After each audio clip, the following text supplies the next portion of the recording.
Hey everyone, welcome to day one of your English speaking journey. If you've always wanted to speak English fluently, but didn't know where to start, this is your perfect first step.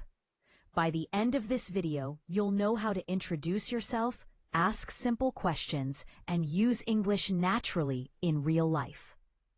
Let's start with something simple, introducing yourself. Repeat after me. On-screen examples. Hi, I'm Rahul.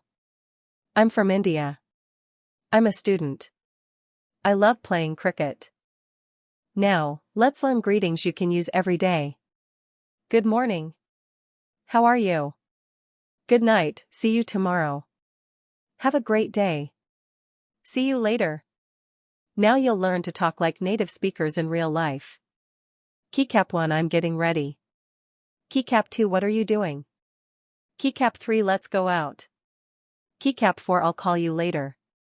Keycap 5, I'm feeling tired. Keycap 6, that's a great idea. Keycap 7, can you help me? Keycap 8, don't worry. Keycap 9, I understand. Keycap 10, see you soon. Now, it's time for your day 1 challenge. Record yourself saying your introduction plus 3 daily sentences plus 1 greeting. Then listen to it, you'll already sound more confident. Great job! You've just completed day 1 of your English speaking journey. Come back tomorrow for day 2, where we'll practice conversation and pronunciation together.